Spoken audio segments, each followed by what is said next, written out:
I styled jewelry product photography at home in one of my other videos, but in this food photography tutorial, we'll experiment on how to photograph food at home, specifically these Ube Crinkle cookies, which are Filipino purple yam cookies. Shout out to my friend Reina for helping me bake and eat these, they were so good. Disclaimer guys, if you are photographing food to advertise food for any brands, please do your own research and consult the Federal Trade Commission Act for any food photography regulations. And if you'd like to bake and photograph these Ube Crinkles, please check out the recipe down below. I actually rebake these Ube Crinkles because for photographing food at home, there are two primary rules that I like to follow when learning how to photograph food. 1. You need food. We kind of already ate ours, so obviously I had to rebake. And 2. Preferably, the food should be pretty or at least appealing, unless you're going for, the vibe on Nailed It, the show. In our first batch, we didn't really flatten the Ube Crinkle dough balls enough, so they still looked extra puffy. In the second batch, the Ube Crinkles looked better because I pressed them down a little bit more and literally coated them in powdered sugar as if I was coating chicken with breading instead of just sprinkling powdered sugar prior to baking. One of the key ingredients in our Ube Crinkles recipe was ube extract, which is basically flavoring and food coloring. We almost didn't find it, but lo and behold guys, there was one left. Food coloring adds vibrancy and appeal in food photography. It shows what the food is really meant to look like, so don't skimp on it. Huge tip on how to photograph food: don't use anything fake. If you're advertising a specific food item, you cannot swap the main food for anything artificial.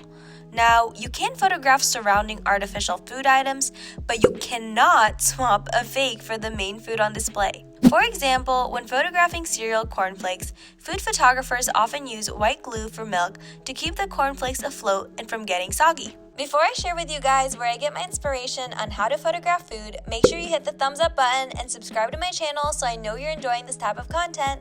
Okay, I definitely get inspired by photos and tutorials on how to photograph food on Pinterest.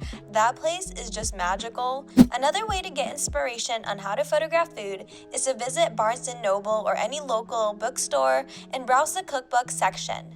You can do this fun exercise or even go to the grocery store and browse shelves to study which food photography trends are currently the most popular among packaged labels. Additionally, there are so many food photographers on Instagram who show you how to photograph food, but this first one is Evan Naka. Another food photographer I get inspired by on Instagram is Mother of Reinvention.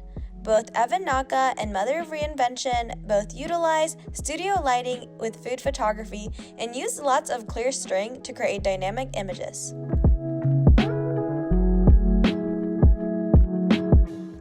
Okay, back to my Ube Crinkles because that's all that matters.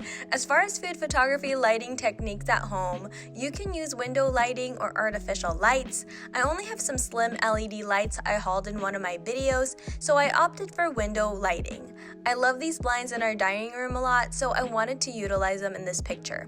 However, this food photography lighting technique kind of made my Ube Crinkles look a little moody, which if you're looking for a business opportunity, start a Moody bakery where the cookies are flavored per emotion and you probably become a millionaire, so you're very welcome.